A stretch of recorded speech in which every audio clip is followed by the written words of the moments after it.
है बीजक में, उसकी एक साखी है 112वीं साखी। सदगुरु कबीर साहब जी इस 112वीं साखी में बहुत सुंदर विचार रख रहे हैं। साहब इसमें ये कह रहे हैं कि लोगों को स्वरूप ज्ञान, स्वरूप साक्षात्कार, स्वरूप स्थिति के बारे में रुचि नहीं है।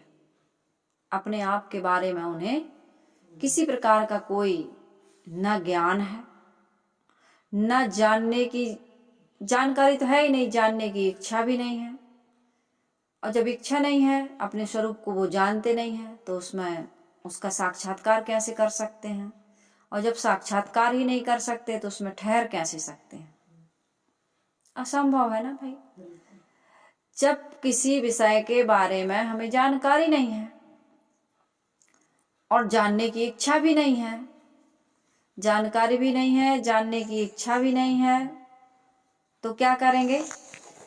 न हमें जानने की इच्छा है, न जानकारी है, तो हम उसको न देख पाएंगे, न समझ पाएंगे, न अनुभव कर पाएंगे, न वहां पहुंच पाएंगे। तो इसलिए सदगुरु कबीर साहब जी इस साखी में कह रहे हैं कि मानुष बेचारा क्या करे, जाके शून्य शरीर, जो जीव झांकी न उपजय, तो कहा पुकार कबीर। सदगुरु कबीर साहब जी कहते हैं कि मानुष बेचारा क्या करे। यहाँ उपदेष्टा बेचारा क्या करे, क्योंकि मानुष बेचारा क्या करे, जाके शून्य शरीर, जिसका शरीर ही शून्य है। यहाँ सदगुरु कबीर साहब जी ये कहना चाह रहे हैं कि जिसकी श्रद्धा ही खत्म हो चुकी है, धर्म से, पुण्य से, परमार्थ से, उपदेश यानी सत्य उपदेश, सत्य ज्ञान, स्वरूप ज्ञान, आत्मज्ञान के बारे में जिसके मन में जिज्ञासा ही नहीं है, उसको उपदेश सुना करके क्या करूंगा? क्योंकि मैं कह रहा हूं लेकिन लोगों पर कोई प्रभाव, लोगों की इच्छा ही नहीं है, लोगों का मन ही नहीं है, लोगों के अंदर में जिज्ञासा ही नहीं है कि वो खुद को जाने। सदगुरु कबीर साहब जी बड़े मस्त मौला संत थे। सदगुरु कबीर साहब जी अपने आप में डूबे हुए थे। उनका जीवन ऐसा था कि उन्हें किसी से कोई मतलब नहीं था। उनके अंदर में कोई चाहना नहीं थी, उनके अंदर में किसी प्रकार की कोई कामना नहीं थी, उनके अंदर में किसी प्रकार की कोई वासना नहीं थी। केवल वो समाज का कल्याण चाहते थे। लेकिन क्योंकि जितने संसार के महापुरुष हुए हैं, उन्होंने अपना कल्याण किया और फिर अपने में मस्त होने के बाद उनको, जैसे महात्मा बुद्ध हैं, उन्होंने घर छोड़ा, परिवार छोड़ा, राज्य छोड़ा, सब कुछ छोड़ा और उनको आत्मा का ज्ञान हो गया। जब उन्हें आत्मज्ञान हो गया तो उन्हें मन में विचार आया कि अब आत्मज्ञान के बाद, यानी बुद्धत्व को प्राप्त होने के बाद, आत्मबोध होने के बाद, अब मेरा कर्तव्य क्या है, अब मुझे क्या करना चाहिए। आदमी को ये सोचना चाहिए कि धन मिल गया तो मुझे क्या करना चाहिए, परिवार मिल गया तो क्या करना चाहिए, पद मिल गया तो क्या करना चाहिए। हम लोगों को मिल जाता है, लेकिन मिल करके इसका क्या उपयोग करना चाहिए ये नहीं जानते हम। जैसे धन मिला है तो हमें क्या करना चाहिए, दान करना चाहिए। जो जल बाढ़े नाव में और घर में बाढ़े दाम, दोनों हाथ उलीचिए यही सयानो काम। एक आदमी था, खूब कमाता था, खूब मेहनत से, ईमानदारी से खूब मुनाफा होता था उसको। मेहनत मजदूरी करता है आदमी, लेकिन ईमानदारी से करता है तो उसको बहुत मुनाफा भी होता है, परिश्रम का फल तो मिलता है। तो उसको मिलने लगा, तो जब खूब मिला तो उसने सोचा कि अब समाज का मैं भला करूं, लोगों को सुविधाएं पहुंचाऊं, लोगों का सहयोग करूं, तब मेरी ये धन की सार्थकता है। कितने लोगों को ऐसा धन मिलता है कि उनके बच्चे, उनके बच्चों के बच्चे बढ़िया अच्छे पोस्ट पर हैं, अच्छी नौकरी है, बिजनेस है, व्यापार है, तो पता चलता है कि उनके जो दादा थे, बाबा थे, उनके पिताजी थे, बड़े पुण्यात्मा थे, बड़े धर्मात्मा थे। कहते बारह पुत्र पिता के धर्मा। कल मेरे पास एक व्यक्ति का फोन आया, इतना 70-72 साल के हैं, बुजुर्ग हैं, इतना खुश होकर के बात कर रहे थे, इतना आनंदित होकर के बात बात में हंस रहे थे। उनका कहना ये था कि साहब, मन होता है आपसे बात करें, लेकिन ये संकोच लगता है कि किस टॉपिक पर बात करें, क्योंकि मेरी ना कोई जिज्ञासा है और ना कोई मेरी शिकायत है। दुनिया से, संबंधों से, शरीर से कोई शिकायत नहीं। मैं 72 साल का हूँ, 12 किलोमीटर घूम करके आ जाता हूँ। मेरे इतने सारे खेत हैं, जमीन है, जायदाद है, और मेरे जीवन में न शरीर से, न मन से, किसी भी चीज से मुझे न संबंध से, क्योंकि शादी करवाया नहीं हूँ। 11 साल की उम्र में मैं अध्यात्म से जुड़ गया था, और मुझे लगा कि मानव जीवन केवल कल्याण के लिए है, मोक्ष के लिए है, मोह का क्षय करने के लिए है। तो मुझे विचार आया कि मुझे अब स्वतंत्र हो करके, क्योंकि मानव जीवन कैसा है, स्वतंत्र है, इसमें किसी प्रकार की परतंत्रता, परवस्था नहीं है। तो उनको विचार आया कि जब इतना सुंदर मानव जीवन मिल गया है, तब आत्म कल्याण का काम करना चाहिए। फिर बड़े हुए तो घर में दबाव पड़ा शादी के लिए, भाई लड़का जवान हो गया, शादी होनी चाहिए। तो इन्होंने जब अपना दृढ़ निश्चय सुनाया तो परिवार वाले मान गए। माँ है अभी 98 साल की, शायद ऐसे बता रहे थे। माँ रहती है, मैं रहता हूँ, मेरा एक भाई है, वो साथ में रहता है।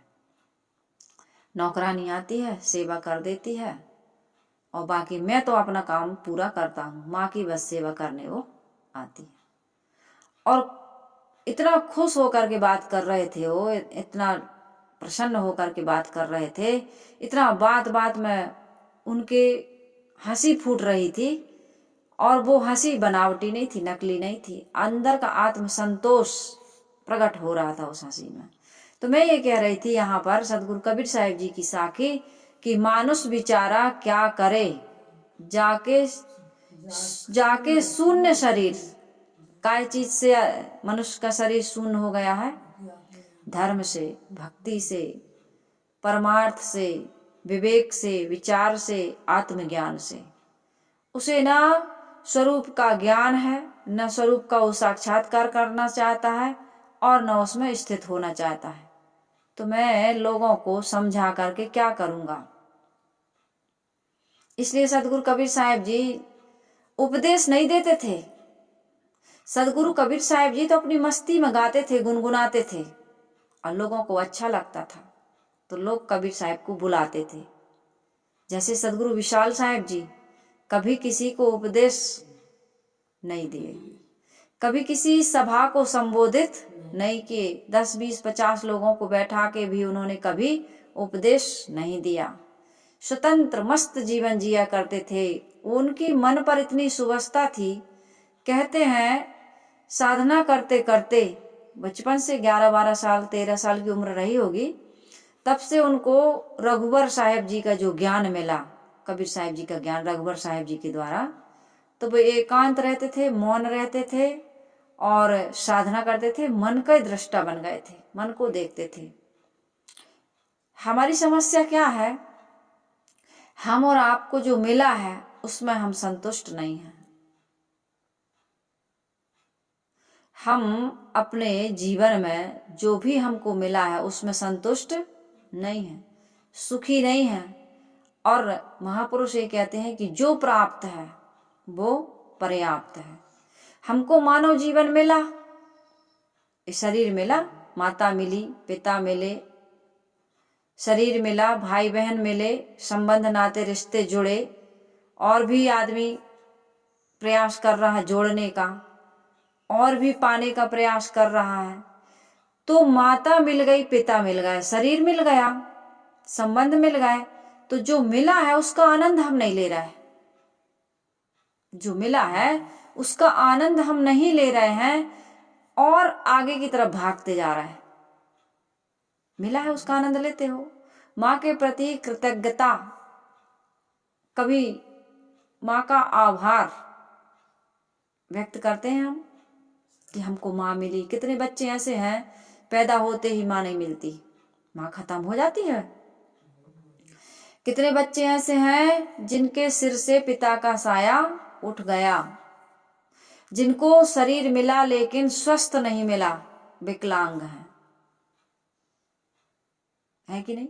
हमको सब कुछ मिला है, माता पिता मिले हैं, माँ मिली, पिता मिले, शरीर मिला, अच्छी समझ मिली और खाने पीने को भी बहुत कुछ मिला है। और नहीं मिलता है तो आदमी परिश्रम करता है। अच्छा, ये विचार करिए, मैं ये कहना चाहता हूँ कि जो कुछ आज तक हमको मिला है, जिस व्यक्ति को आज तक जो मिला है, यानी कि हमारा आपका जो भी शरीर की अवस्था जो भी हो, जितने लोग सुन रहे हैं, मैं उन सब से कह रही हूँ कि आज तक जो मिला वो कुछ भी लेकर के हम उसमें बहुत सारी चीजें, कुछ शरीर के बस शरीर लेके आए थे और शरीर के साथ में था संस्कार। शरीर के साथ में क्या था? संस्कार। ये संस्कार क्या कहलाता है? पूर्व की कमाई, पहले जन्मों की कमाई, कुछ कमा करके आए थे, जैसे अभी कमा रहे हैं। जो भी कमाएंगे वो तो मिलना पड़ेगा, मिलेगा ही, उसको भोगना पड़ेगा।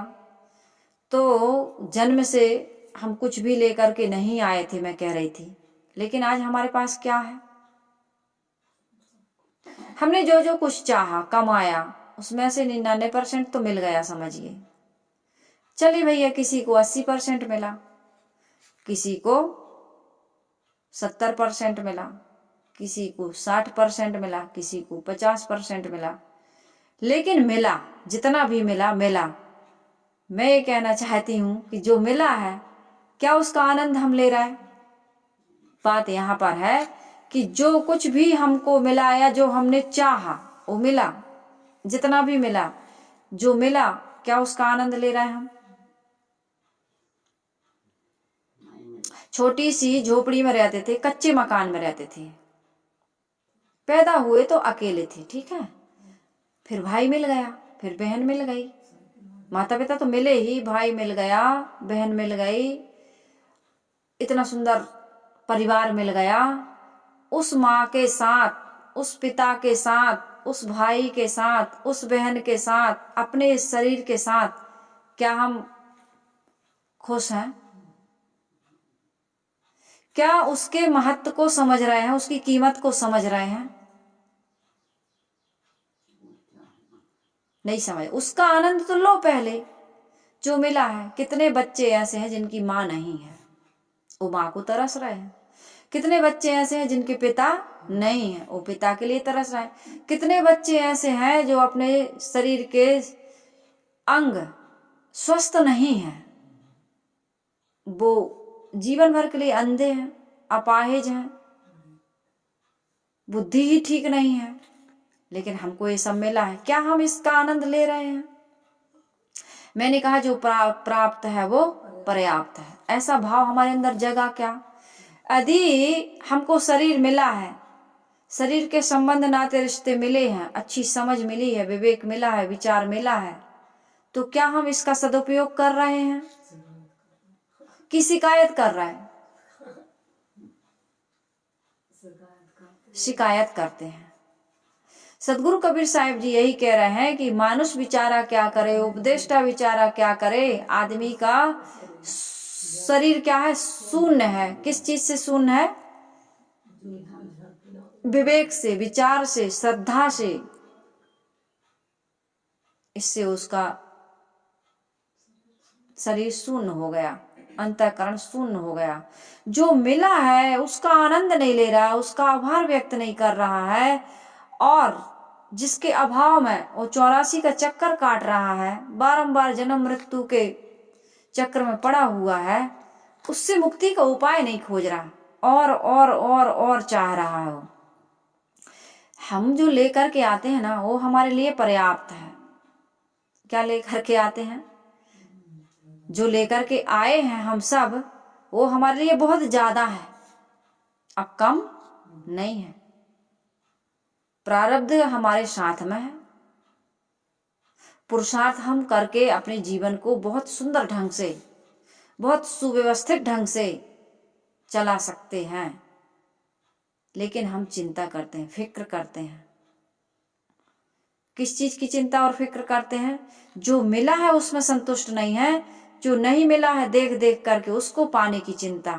आज तक हमको जो 50-60 साल के हम हो गए, 70-80 के हो गए, कितना मिल गया हमको, लेकिन क्या उसमें बैठ करके कभी हमने आनंद लिया?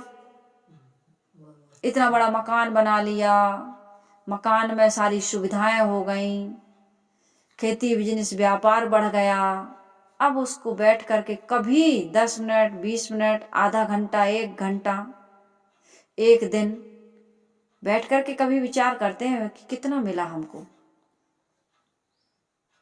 सतगुरु कबीर साहिब जी कहते हैं, मानुष बिचारा क्या करे जाके शून्य शरीर। मैं क्या करूं उपदेश दे करके?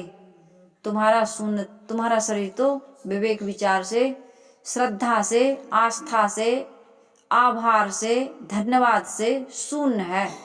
तुम्हें जो मिला है उसमें तुम संतुष्ट नहीं हो।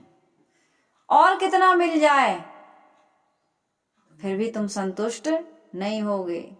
हमारी इच्छाएं हमेशा अधूरी ही रहती हैं। अब हमारा ये बन गया, अब ऐसा और बन जाए, अब इतना मिल गया, इतना और मिल जाए।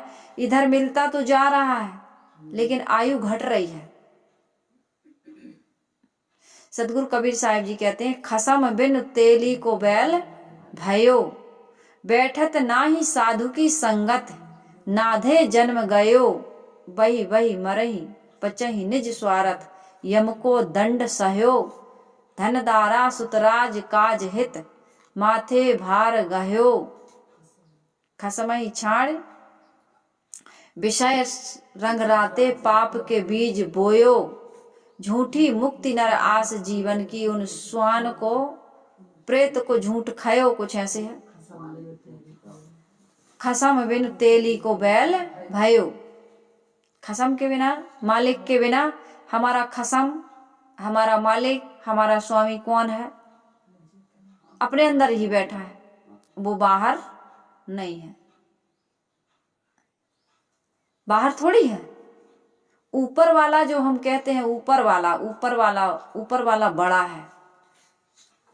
ऊपर वाला कैसे है? बहुत बड़ा है। ऊपर वाला भगवान को हम कहते हैं। ऊपर वाला कौन है पता है आपको? ऊपर वाला कौन है? ऊपर वाला वो है जिसे हम कहते हैं नियम। क्या कहते हैं? नियम। इस देश का सबसे बड़ा क्या है? नियम। यदि प्रधानमंत्री जी हों, राष्ट्रपति जी हों, वो भी नियम से बड़े नहीं कि हैं? राम आए, कृष्ण आए, कबीर आए, बुद्ध आए, महावीर आए, संसार के जितने महापुरुष आए, नियम से रहे। नियम के बाहर जिसने जो भी किया उसका परिणाम उसको भोगना पड़ा। नियम क्या है? जो करोगे उसको भरना पड़ेगा। अपन कर्म न मैटो जाई। कर्म करते समय हम सावधान हो सकते हैं कि भाई हम जो कर रहे हैं उसको इस ढंग से करें कि इसका परिणाम हमारे जीवन में सुखद होना चाहिए। लेकिन विचार नहीं किए, विवेक नहीं किए, समझदारी पूर्वक काम नहीं किए तो क्या होगा? परिणाम क्या आएगा? दुखद आएगा। सबके जीवन में परिणाम क्या आ रहा है? दुखद आ रहा है। इसलिए सदगुरु कबीर साहिब जी कहते हैं कि जो जीव झांकी न उपजै, तो कहा पुकार कबीर। मेरे जैसे उपदेष्टा पुकार करके क्या करेंगे?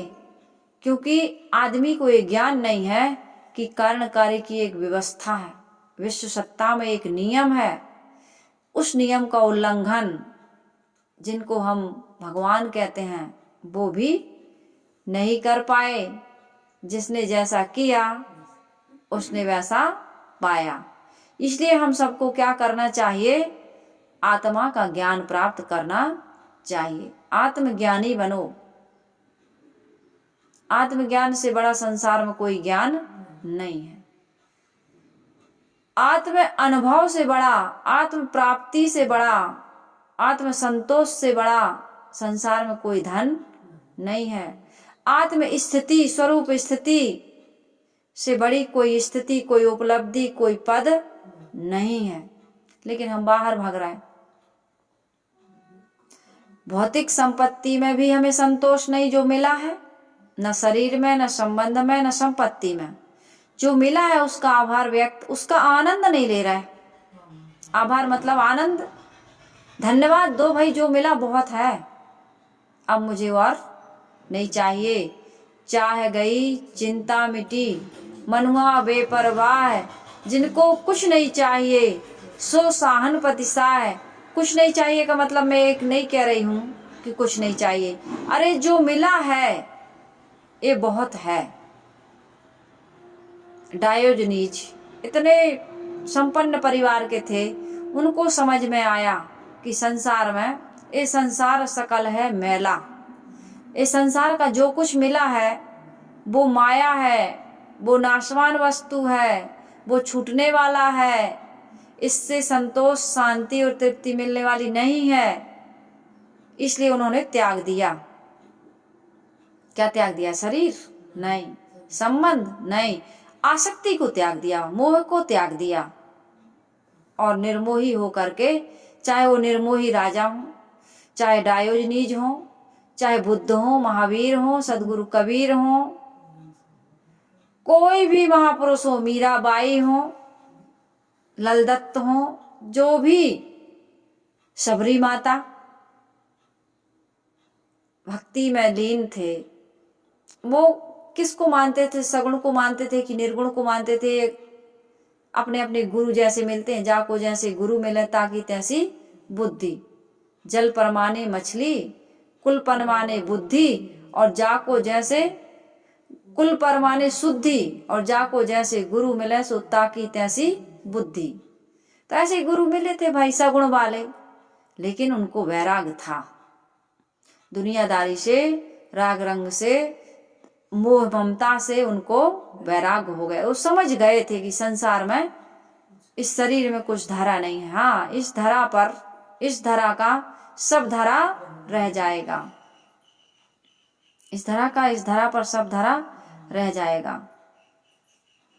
इसलिए छूटने वाली वस्तु का मोह उन्होंने पहले छोड़ दिया।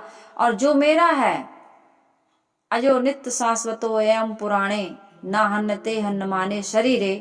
गीता में जो कहा गया है, जो नित्य है, सनातन है, शाश्वत है, शरीर के नष्ट होने पर भी उसका नाश नहीं होता है, उसको प्राप्त करने के लिए वो अपने जीवन को समर्पित कर दिए। हम कहाँ लगे हुए हैं? जो पहले हमारा नहीं था और कुछ दिनों के बाद भी हमारा नहीं रहेगा, उसी को कहते हैं मेरा मेरा मेरा। इसलिए हमारे गुरुदेव जी ने कहा, मेरा है ऐसा मूढ़ जन्म भर करता, और एक दिन मिट्टी के नीचे वह पड़ा पड़ा है सड़ता। मैं मेरी माया के पिंजड़े से उड़कर निर्मोही निर्मोही बनो। मैं और मेरी, ये क्या है? माया। मैं शरीर हूं, ये भी माया है। ये शरीर, मैं शरीर थोड़ी हूं। मैं क्या हूं?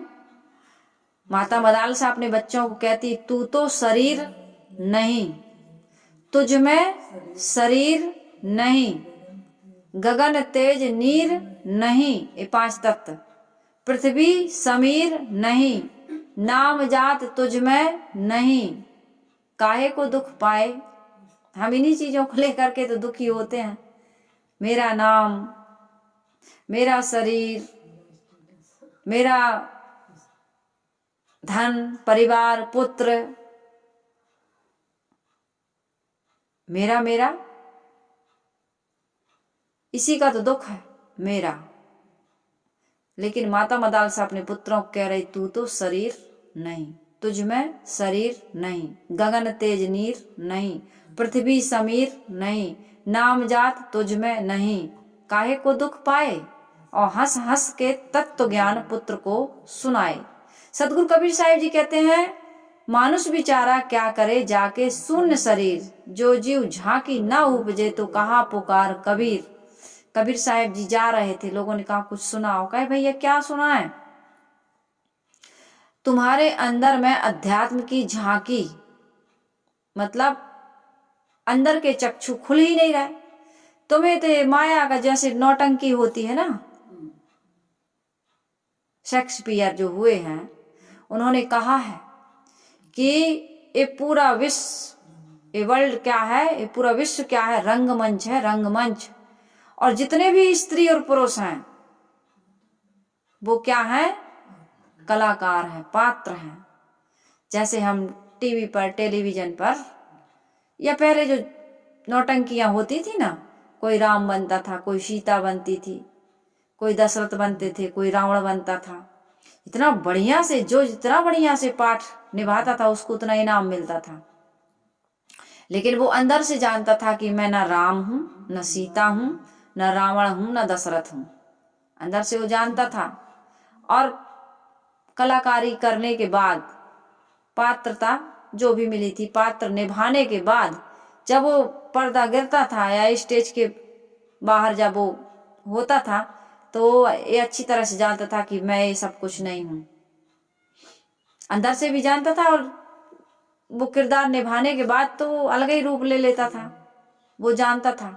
लेकिन हम नहीं जानते कि मैं शरीर नहीं हूं, ये संबंध मेरे, ये नाते रिश्ते सब झूठे हैं। हम सबको भी कुदरत ने एक किरदार बना करके भेजा है।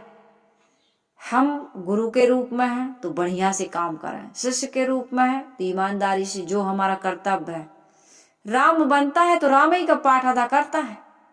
पूरा ऐसा लगता है कि अभी रामानंद सागर जी की जो रामायण बनी है, घर घर में वो जो सीता बने हैं और राम बने, उनकी पूजा हो गई। अंदर से उनके अंदर ये भाव भी आ गया था कि मैं सचमुच में राम का जो पाठ निभा रहा हूं। उनके अंदर में वो भाव आ गया था राम का, सीता का। उस समय तो आ जाता है।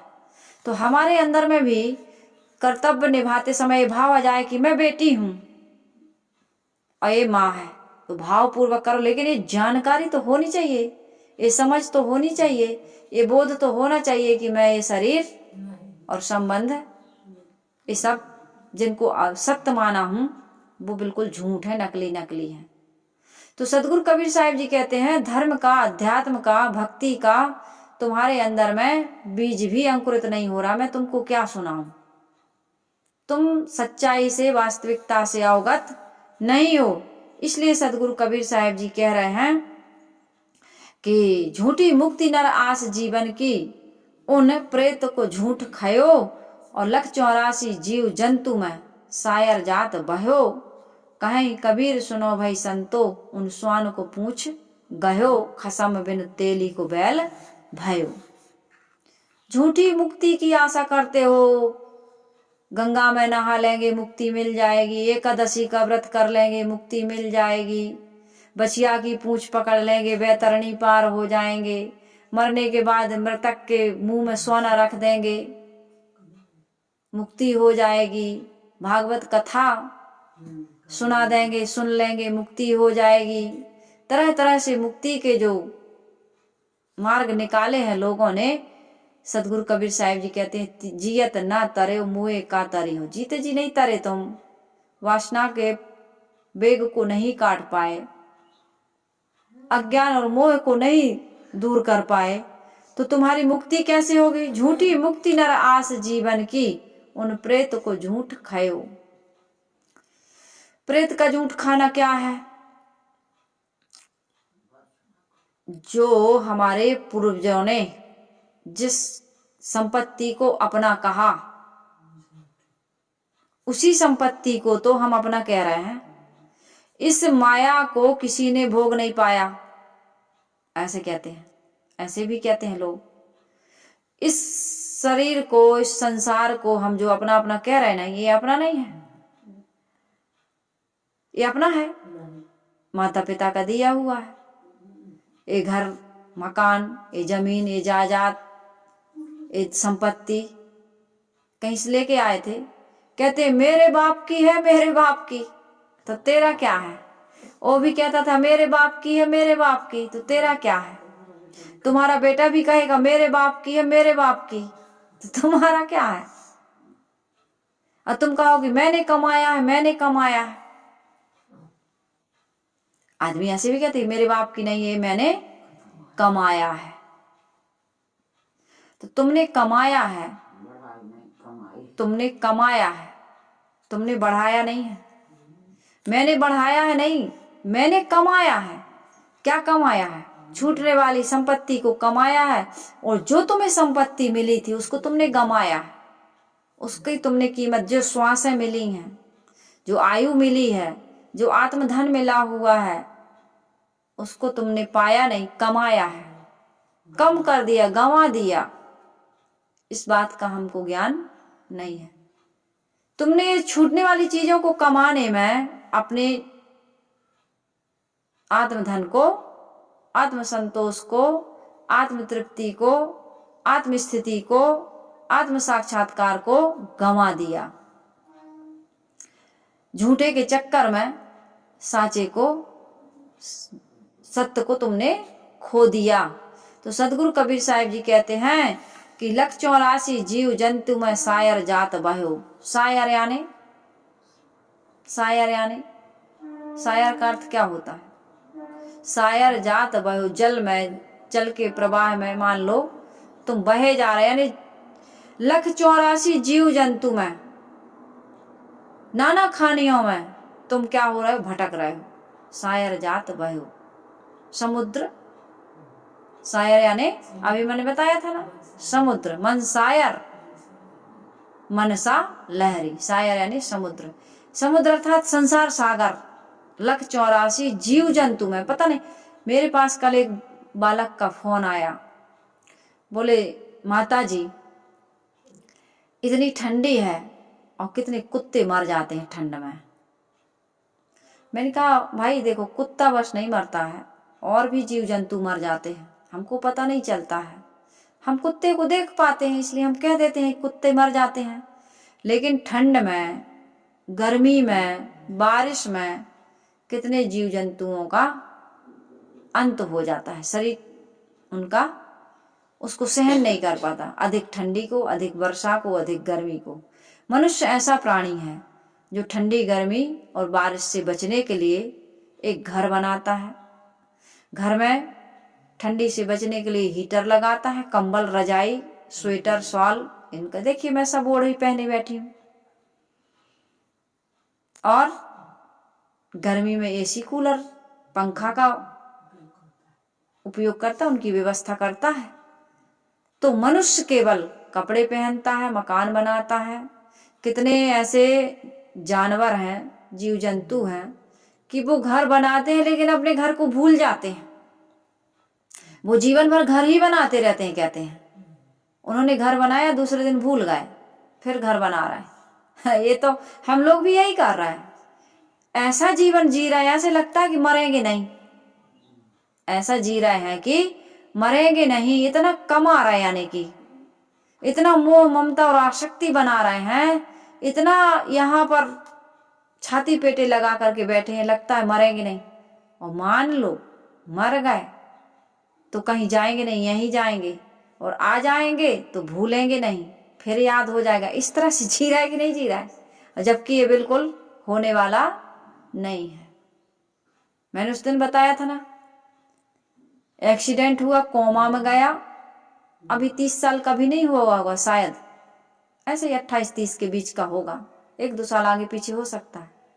एक बेटी बस है, कोमा में गया, 15 दिन के अंदर ही शरीर छूट गया, चला गया। अपनी बेटी से मिलेगा कभी, अपनी पत्नी से मिल सकता है कभी, अपनी धन संपत्ति को अपना कह सकता है कभी नहीं। जो छूटने वाला है, बिल्कुल माया है, उसमें आदमी लगा हुआ है। सदगुरु कबीर साहिब जी कहते हैं मानुष बिचारा क्या करे, जाके शून्य शरीर, जो जीव झांकी न उपजय, तो कहा पुकार कबीर। बुद्ध को जब बुद्धत्व प्राप्त हुआ तो उन्होंने कहा अब मैं क्या करूं, अब तो मेरा आत्म कल्याण हो गया, आत्मा में स्थिति, आत्मबोध ये हो गया, अब क्या करूं। तो उन्होंने कहा कि समाज के कल्याण के लिए मुझे समाज के लोगों को समझाने की आवश्यकता, उनका भी हित हो, उनका भी कल्याण हो, उनको भी शांति मिले, उनको भी संतोष मिले, उनको जो मिला है, जो प्राप्त है, उसको भी वो पर्याप्त समझें। हाय हाय मैं सब जग जाही, हाय हाय हर्ष शोक सब माही समाही। सतगुरु कबीर साहिब जी कहते हैं हकर हकर सब बड़ बड़ गए हूँ, हाहा मर्म न काहू पए हूँ। ये हाहा हाहा जो लगा हुआ है, जैसे समुद्र के पास जाओ तो आवाज होती है, हाहा हाहा की आवाज होती है, गंभीर आवाज होती है, लहरें गिर रही हैं और उठ रही हैं। इसी प्रकार से हमारे मन में अनेक प्रकार की चाहनाएं, कामनाएं, इच्छाएं हिलोरे मार रही हैं, शांति नहीं है, शांति नहीं है, न भोग में न त्याग में। बाहर का त्याग कर दिए तो शांति नहीं है, छिन जाता है ना एक दिन हम सबसे सब कुछ, जो भी कमाया है वो तूने जो कमाया है दूसरा ही खाएगा, और खाली हाथ आया है और खाली हाथ जाएगा। क्या लेके आया जग में और क्या लेके जाएगा, खाली हाथ आया है और खाली हाथ जाएगा। संग चले ना धेला रे, संग चले ना कौड़ी रे, तब काहे कुमाया जोड़ी रे। ऐसा भी भजन है। ऐसे भजन सुनिए, ऐसी वाणी सुनिए, ऐसा सत्संग सुनिए जो वास्तविकता से अवगत कराता हो। महात्मा बुद्ध के मन में विचार आया कि लोगों को समझाना चाहिए, बताना चाहिए कि आत्म शांति, आत्मधन, आत्मस्थिति संसार की सबसे बड़ी उपलब्धि है। इसके समान संपत्ति संसार में कुछ भी नहीं है, इसके समान सुख, इसके समान शांति संसार में और कुछ नहीं है। तो महात्मा बुद्ध ने सोचा और समाज के कल्याण के लिए, उनके दुख दूर करने के लिए वो भ्रमण करने लगे, लोगों को समझाने लगे। जो जिज्ञासु से थे, सत्पात्र थे, वो महात्मा बुद्ध के अनुयायी बन गए। तो हमारे अंदर में ज्ञान की, धर्म की, अध्यात्म की, भक्ति की झांकी यानी भाव पैदा होना चाहिए। भाव के भूखे हैं भगवान कहते हैं ना, भाव हमारे अंदर नहीं बन पा रहा, भाव होना चाहिए। यदि भाव जग जाता है तो फिर भगवान हमसे दूर नहीं है। भगवान कहाँ है, भगवान कहाँ है। जैसे ही हमारा भाव बदला, जैसे लड़की है अभी शादी नहीं हुई है तो उसके विचार, उसकी भावना अलग है, उसका रूप अलग है, उसके अंदर में चंचलता है, गंभीरता नहीं है, जिम्मेदारी नहीं है। लेकिन जैसे ही उसकी शादी होती है उसका भाव बदल जाता है। वही लड़की अलग रूप में दिखने लगती कि नहीं दिखने लगती, भाव बदला, पहनावा ओढ़ावा हर चीज बदल गई। भाव बदला तो रूप भी बदल गया, सब कुछ बदल गया, दुनिया बदल गई। वही लड़की जिस दिन माँ बनती है उस दिन उसका रूप और बदल जाता है, उस दिन उसके अंदर में कितने चेंजेस आ जाते हैं, कितना परिवर्तन आ जाता है। लड़की थी अलग थी, पत्नी बनी अलग हो गई, माँ बनी अलग हो गई, भाव बदल गया, भावना बदल गई, रूप बदल गया। तो इस प्रकार से हमारे अंदर में भक्ति का भाव जगना चाहिए, धर्म और अध्यात्म का भाव लग। जिस दिन भाव जग जाएगा तो हम क्या हो जाएंगे, भगवान ही हो जाएंगे। अभी हमारा भाव कैसा है, अभी हमारा भाव अभाव का है, ये नहीं मिला, वो नहीं मिला, ये कम है, इसकी शिकायत, उसकी शिकायत। अभी हमारे अंदर में तृष्णा है, कामना है, अहंकार है, लोभ है, ईर्षा है, छल है, दंभ है, पाखंड है। तो हम दैत्य हैं, दैत्य हैं, राक्षस हैं, अधूरे हैं, अभागे हैं, दुखी हैं, पीड़ित हैं, परेशान हैं। और जिस दिन हमारे अंदर का भाव जग जाएगा, भावना शुद्ध हो जाएगी, आभार व्यक्त करने लगेंगे, धन्यवाद देने लगेंगे, जो मिला है उसी में शांत और संतुष्ट और प्रसन्न हो जाएंगे। जो मिला है वो दूसरों को सेवा में, सहयोग में, दान पुण्य में समर्पित करने लगेंगे, जरूरतमंद को देंगे, भूखे को खिलाएंगे। वो कहानी है ना, एक गिलास दूध वाली। एक गिलास दूध, एक गिलास के दूध से उस बच्चे के जीवन में कितना बड़ा परिवर्तन हुआ। 3 दिन का भूखा प्यासा, स्वाभिमानी था, इसलिए उसने दूध मांगा नहीं, केवल पानी पिला दो, 3 दिन से भूखा हुए भी नहीं कहा। हम न भूखे हैं, न प्यासे हैं, न हम अभावग्रसित हैं, सब कुछ है, फिर भी झूठ बोलते हैं। फिर भी अंदर की आकांक्षाएं इतनी हैं, चाहनाएं इतनी हैं कि कमी ही लगी रहती। वो 3 दिन का भूखा बच्चा ये नहीं कहता कि माँ जी 3 दिन से भूखा हूं, कुछ खाने को दे दो, नहीं। उसने कहा कि 1 गिलास पानी दे दो।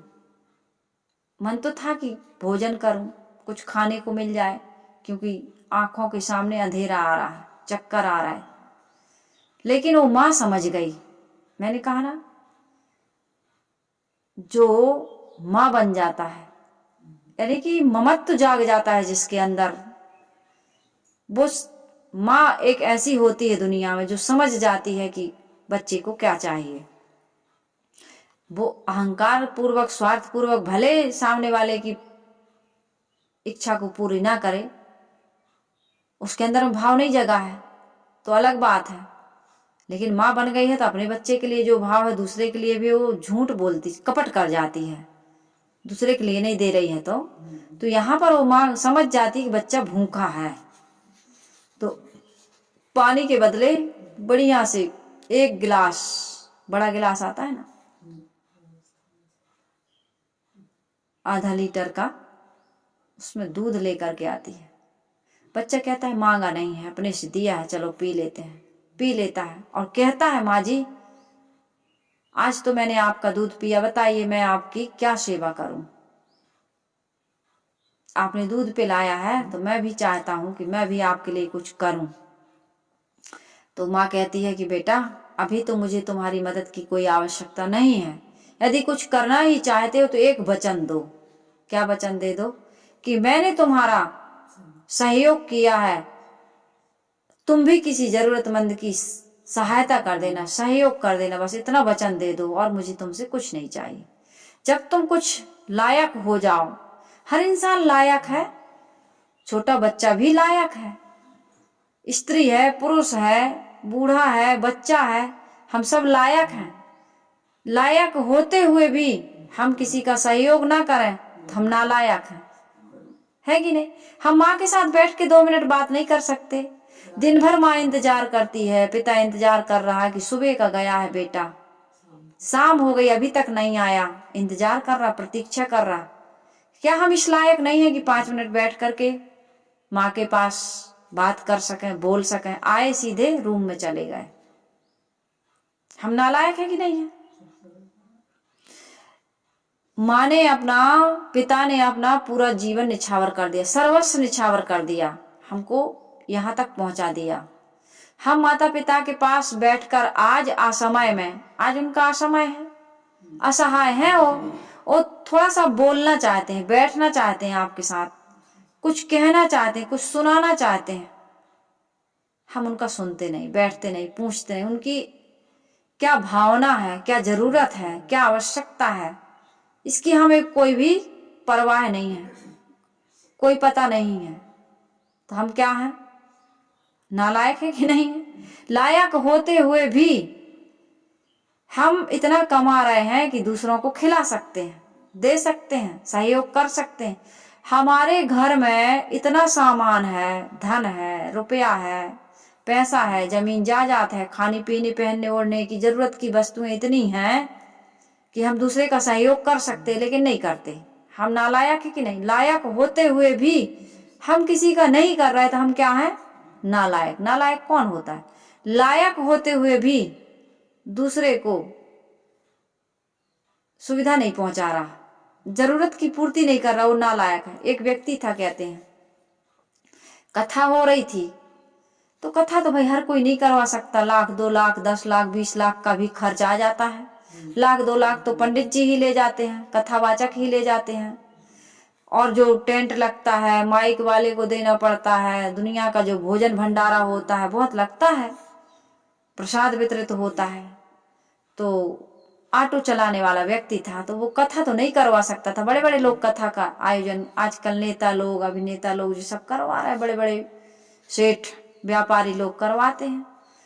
तो उसने सोचा कि मैं तो कथा नहीं करवा सकता हूँ, तो कोई बात नहीं, लेकिन मैं कथा तो सुनवा सकता हूँ कुछ लोगों को। मैं कथा नहीं करवा सकता हूँ, लेकिन कुछ लोगों को कथा सुनवा सकता हूँ। उसके पास में ऑटो था, ऑटो चलाता था।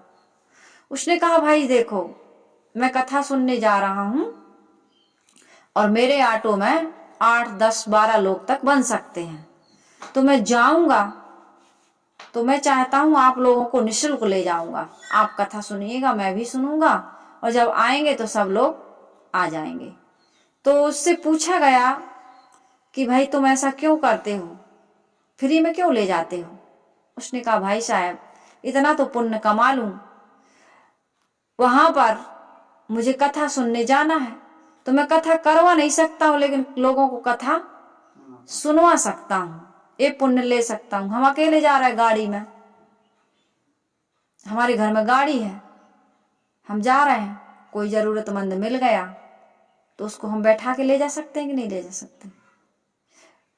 रोज रोज ना ले जाओ, कहीं एक्सीडेंट हो गया, कुछ हो गया, लोग फंसा देते हैं, ऐसा भी होता है। हम तो जाना नहीं चाह रहे थे, जबरदस्ती ले गए, कुछ भी ऐसे भी हो जाता है।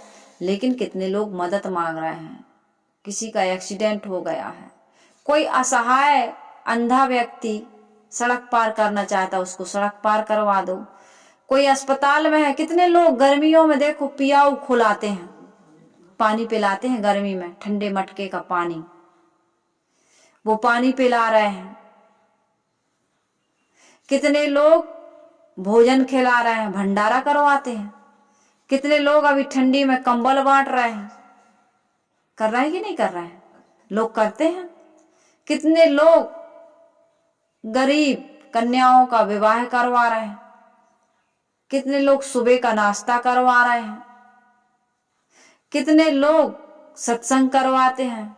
अपने जहां आश्रम है तो वहां तो रहने की व्यवस्था मान लीजिए कम पड़ गई, दूर से श्रद्धालु आए तो गांव के लोग अपने घर में आसन देते हैं। फिर आसन के साथ साथ जलपान भी देते हैं, भोजन भी देते हैं, आश्रम में भी देते हैं, और जो उनके यहाँ अतिथि आए उनको भी खिला देते हैं। कितने लोग अपने गांव में देखो, यहाँ नर्मदा का क्षेत्र है, लोग भंडारा लेके बैसाख के महीने में एक एक घर से भंडारा जाता है, खाते हैं और खिलाते हैं। ये दान पुण्य, श्राद्ध, ये गंगा जली, ये भंडारे, ये क्यों किए जाते हैं? मृतक व्यक्ति आके खाता थोड़ी है, लेकिन उसके नाम से जो दान दिया जा रहा है, जो पुण्य किया जा रहा है, जो कथा भागवत सत्संग सुनवाया जा रहा है, इससे ये कृतज्ञता ज्ञापित की जा रही है। ये बताया जा रहा है जैसे अग्नि में हम होम डालते हैं और पूरे वातावरण को सुवासित कर दे, शुद्ध कर देता है। लोग कहते हैं घी क्यों डालते हो, ये क्यों डालते हो, मेवा मिष्ठान क्यों डालते हो। अब जैसे कोई प्लास्टिक जला दिया तो पॉल्यूशन होता है, तो श्वास में जाता है कि नहीं जाता है? आप और हम बीमार होते हैं कि नहीं होते? आज कितनी सारी बीमारियां कहते हैं प्रदूषण के कारण हो रही, प्रकृति में प्रदूषण फैला हुआ है। तो पहले यज्ञ होते थे, हवन होते थे, दान होते थे, धर्म होते थे, कितने सारे पूजा पाठ हुआ करते थे। ये हमारे ऋषि मुनियों ने जो निकाले हैं, कुछ इसमें वैज्ञानिक तथ्य है।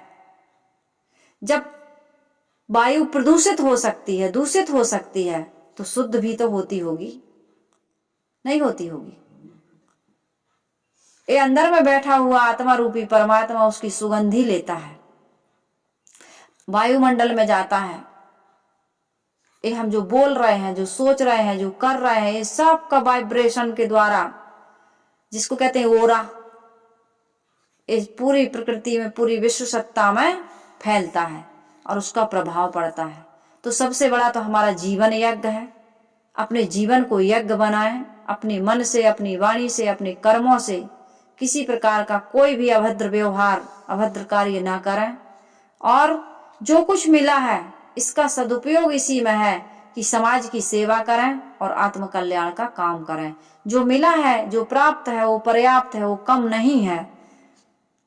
और इच्छाओं को, चाहनाओं को, इनको यदि हम कंट्रोल करना ना चाहें, आवश्यकता और इच्छा में अंतर करना ना जाने, तो हमारे जीवन में हम कभी सुखी नहीं हो सकते हैं। इसलिए सदगुरु कबीर साहिब जी कह रहे हैं, मानुष बिचारा क्या करे, जाके सुन शरीर, जो जीव झांकी न उपजे, तो कहाँ पुकार कबीर।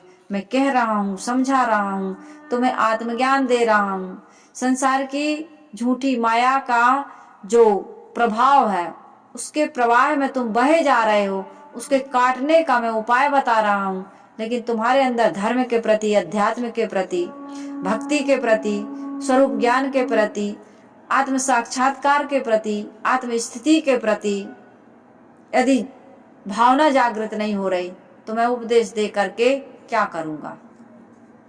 उपदेष्टाओं की कमी नहीं है, जीवन में जानने और मानने की कमी है।